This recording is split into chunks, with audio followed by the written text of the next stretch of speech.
Bonjour, nous sommes le mercredi 9 mars 2016. Je vais vous parler de l'insignifiance. L'insignifiance. C'est intéressant parce que ça s'oppose évidemment, comme son nom l'indique, à la signifiance. Mais on dit de quelqu'un, par exemple, qu'il est insignifiant, ou que ses propos sont insignifiants. Et aussi l'insignifiance est aussi un processus, quelque chose qui devient insignifiant, qui se constitue de façon insignifiante. Je disais hier que l'on pouvait étudier ce phénomène d'insignifiance et que c'était un problème majeur au point de vue tant historique que sociologique ou psychologique. C'est un mot d'ailleurs qui est intéressant puisqu'il s'oppose, enfin il fait allusion quelque part à la linguistique, au signifié, au signifiant. L'insignifiance, c'est une perte de sens quelque part.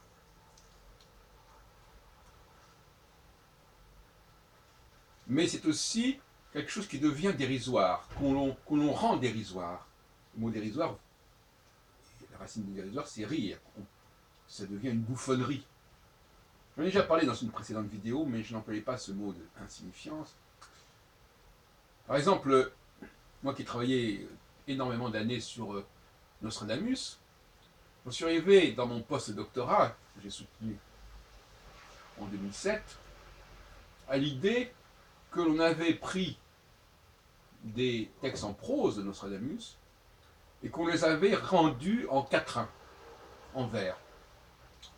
Et j'appelle ça un phénomène d'insignifiance, aujourd'hui.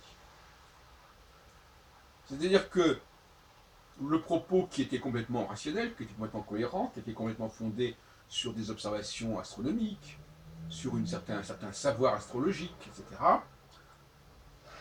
était devenu une série. Une centurie, c'est un ensemble de 100 quatrains, et on lui accorde une dizaine de centuries, enfin, ne rentrons pas dans les détails.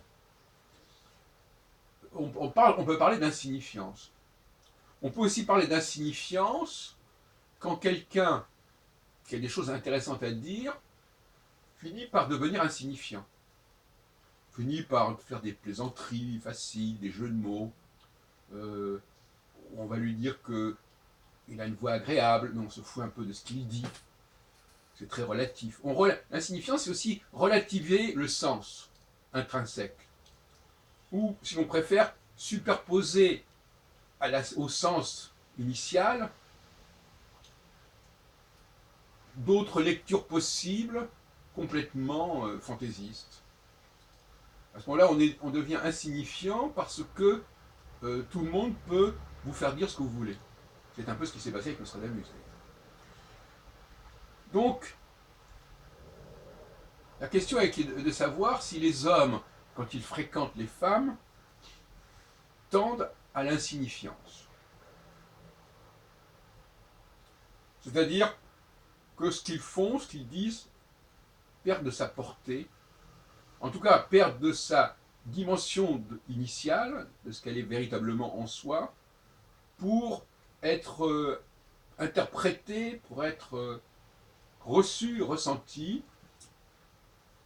à un autre niveau. Un niveau qui n'est pas celui que l'on avait envisagé. On dira par exemple d'un orateur qu'il est beau, qu'il a une belle voix, et on ne s'intéressera pas trop à ce qu'il a dit. Eh bien, on est là encore dans le champ de l'insignifiance, dans le plein sens du terme, c'est-à-dire c'est insignifiant, mais c'est aussi devenu insignifiant. Ça a perdu de sa signification, c'est-à-dire de sa destination première, de sa vocation première. Et un monde qui tend vers l'insignifiance, c'est un joli titre de livre d'ailleurs, le temps de l'insignifiance. Je ne sais pas si quelqu'un a écrit sur ce sujet. En tout cas, je revendique cette expression, je la dépose. L'insignifiance, ça veut dire beaucoup de choses dans notre monde, où les choses perdent du sens, où les contenus perdent du sens, et où on ne s'intéresse plus qu'à l'emballage, qu'à l'apparence. Cela dit, est-ce qu'il faut assumer cette insignifiance? Peut-être. Peut-être on peut s'y résigner. Si certaines personnes, et notamment certaines femmes, vous acceptent, non pas pour ce que vous dites, mais pour votre insignifiance, c'est-à-dire pour ce qu'elles peuvent projeter sur vous. Parce que on ne peut projeter que sur quelque chose qui ne fait pas sens, quelque part, dont on ne sait rien, ou dont on ne sait pas grand-chose. Plus on sait quelque chose, ou sur quelqu'un, moins on peut dire n'importe quoi à son sujet. Mais quand on est en surface, quand c'est le problème des apparences, eh bien, là, on est donc devant quelqu'un qui est insignifiant, c'est-à-dire dont on ne sait pas ce qu'il veut signifier, en quelque sorte, et on lui fait signifier ce qu'on veut. On lui fait incarner ce qu'on veut. Je me suis posé la question concernant la musique. Est-ce que la musique, et de manière générale, quand nous faisons quelque chose, est-ce que nous sommes dans un processus d'insignifiance? Est-ce que nous sommes engagés dans une sorte de pente vers l'insignifiance? A priori, la musique n'est pas, proprement parlé, signifiante. Mais serait-elle de l'insignifiance de la même façon que la poésie, qui visiblement est insignifiante, au sens où je l'ai entendu? On pourrait discuter de ça, mais dans cette optique globale, elle est insignifiante parce que visiblement, elle est une sorte de distorsion, dans plein sens du terme, de distorsion du discours signifiant qui serait celui de la prose. Et elle est aussi énormément fondée sur des rimes, sur des jeux de mots, qui n'ont qu'une valeur relative, très relative, et qui font dire des choses aux mots qu'ils ne disent pas forcément et qui ne sont pas forcément dans l'intention première, dans l'usage commun. Dans le cas de la musique, moi qui suis compositeur, je m'interroge maintenant à ce sujet. Et je voudrais d'abord dire quelque chose sur la composition. C'est que le compositeur ne doit pas disparaître derrière l'œuvre. Je pense qu'il faut aller au concert pour rencontrer un compositeur qui va composer quelque chose, qui va improviser quelque chose, et non pas vers une œuvre. Il faut que l'œuvre disparaisse derrière le compositeur. Qu'on n'aille plus écouter une œuvre, parce qu'une œuvre, le compositeur peut être mort et laisser une œuvre.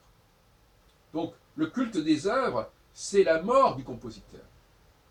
Par contre, si on veut absolument rencontrer le compositeur, en train de travailler, en train de chercher, en train de composer, en train d'improviser, là, on est sûr qu'on est dans le vivant. Donc, quelque part, le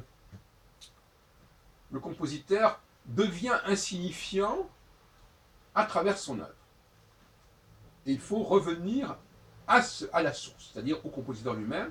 On va écouter un tel pendant une heure faire quelque chose avec sa musique, avec un instrument, avec sa voix, etc. Donc, sur cette question de la musique, moi-même, par exemple, j'ai renoncé au langage. Je fais des sons, je chante, et je n'emploie pas un langage où les mots ont un sens particulier. À certains moments, je chantais un petit peu sur des motifs hébraïques ou latins, etc. Mais enfin, ça m'est passé.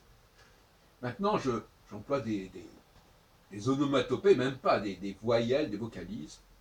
Alors, est-ce que c'est de l'insignifiance? Je dirais que ça ne l'est pas. Ce qui est de l'insignifiance, effectivement, c'est de passer de la langue parlée au chant. Le chant qui va, comme dans l'opéra par exemple, on va prendre un texte, on va le chanter. De même qu'on va prendre un texte en prose, on va le versifier. On est là dans une forme d'insignifiance. Parce que finalement, le chant transfigure en quelque sorte le texte de départ, le texte non chanté, lui donne une autre dimension qui est de l'ordre de l'insignifiance. C'est-à-dire qui est finalement très secondaire. Mais quand on a une musique où il n'y a pas de chant, on n'a donc pas ce phénomène d'insignifiance. Et par conséquent, la musique reste la musique, à proprement parler, justement à partir du moment où elle ne se limite pas, elle ne se réduit pas à l'œuvre, à une œuvre comme un concerto, une sonate de Beethoven d'il y a 200 ans. Il faut garder le contact avec l'auteur. À partir du moment où l'auteur accepte de disparaître derrière l'œuvre, il bascule dans une forme d'insignifiance.